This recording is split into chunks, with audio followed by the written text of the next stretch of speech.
Sérgio Rodrigues, essa entrevista será em português ou em brasileiro? Português brasileiro. Eu resolvi ser escritor muito cedo na vida e eu queria fazer parte daquele mundo, daqueles livros ali que tinha na estante, né? E eu achava, até ingenuamente, que um escritor tinha que saber muita gramática, sabe? Eu achava que o escritor tinha que saber duas coisas, datilografia e gramática.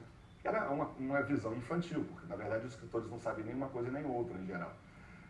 Não é necessário, né? Você pode bater catando milho, você pode escrever à mão, né? Mas eu achava que sim. Então eu fui fazer um curso de datilografia, virei um exímio datilógrafo e eu estudava muito, eu gostava de gramática. Eu me lembro até hoje da alegria que eu senti no momento em que eu finalmente consegui entender a análise sintática. Eu falei, nossa, então é isso, né? É como se aquilo fosse uma chave que abria uma outra dimensão da língua. Escrever passou a ser muito mais fácil depois disso.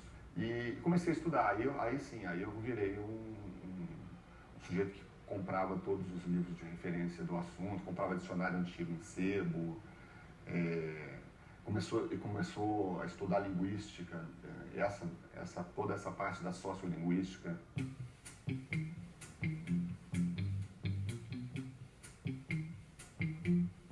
Tem uma parte, eu acho, das mais divertidas, para mim certamente foi, mas acho que para o leitor também, que é a da origem, né, das palavras, principalmente as expressões populares, as expressões idiomáticas.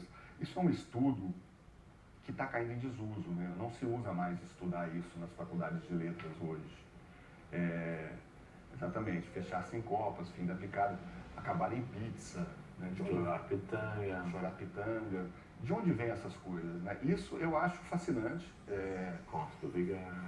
Eu acho fascinante e tem uma série de autores referenciais que estudaram esse tema, mas acabou. Então o livro faz também, é uma síntese de vários desses autores, o Raimundo Magalhães Júnior, Câmara Cascudo. Acabar em pizza não pode ser mais contemporâneo. Acabar em pizza... Então você vai de Brasília para o Brasil? Acabar em pizza é uma expressão que nem deu tempo desse pessoal estudar, porque eles são mais antigos, aí o estudo é meu mesmo.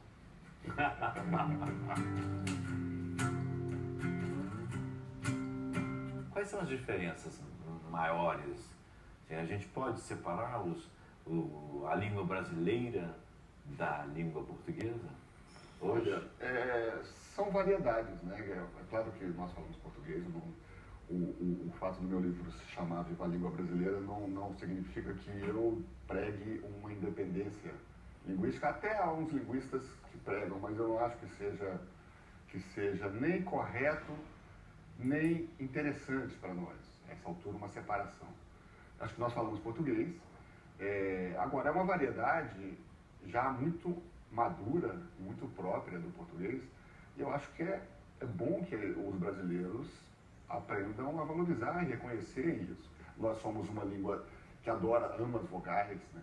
Uma língua que estica as vogais, enquanto os portugueses engolem as vogais. Tem uma piada de que na partilha eles ficaram com as consoantes e nós ficamos com as vogais.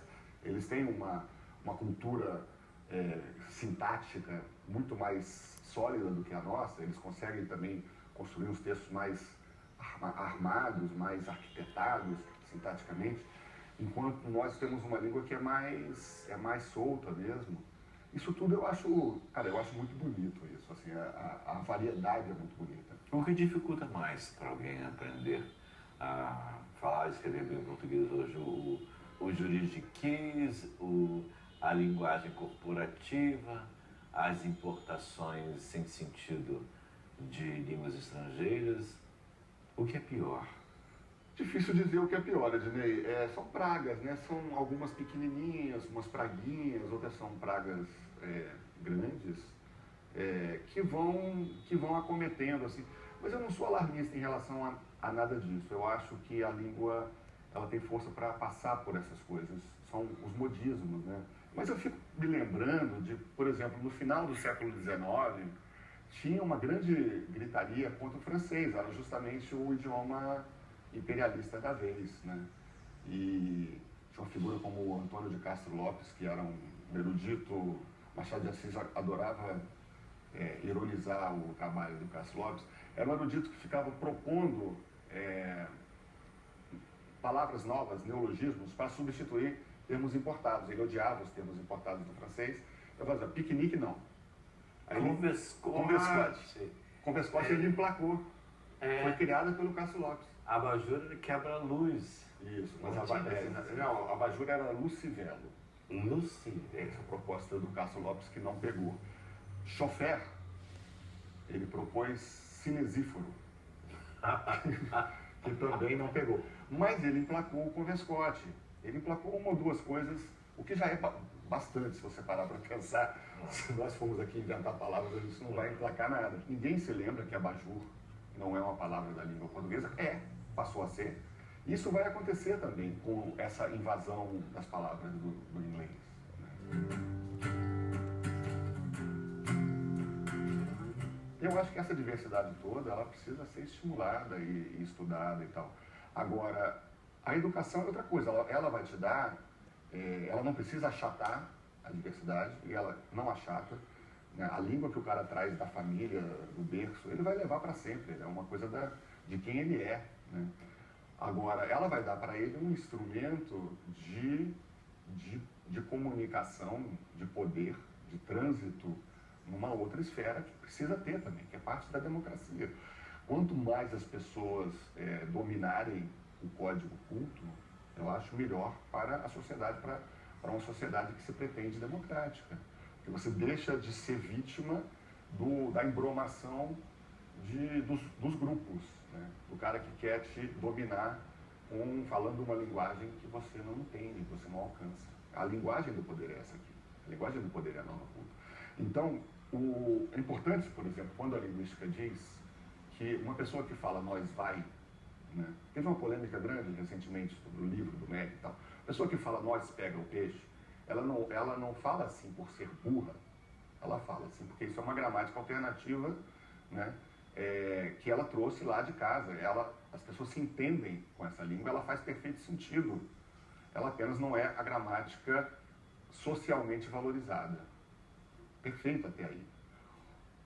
O problema, a meu ver, é quando você dá um salto e tenta dizer que a gramática socialmente valorizada está oprimindo aquela gramática. Na verdade, ela é algo que deve ser condenado, né? Porque ela está achatando a diversidade, ela está dizendo que aquelas pessoas são burras. Ela não está dizendo isso, não necessariamente. Algumas pessoas podem até ter uma postura irônica, uma postura de deboche em relação a essas gramáticas populares alternativas. Errado. Agora, daí a você desvalorizar uma coisa que vai dar poder para aquela pessoa, eu acho que ali também é igualmente errado. E as línguas, na verdade, elas têm uma vida própria. Não adianta você falar assim, olha, eu não quero que você vá para cá, eu quero que você vá para lá. A língua vai para onde quiser. Ela vai para onde os falantes quiserem levar. Qual é a palavra mais escalafobética do português?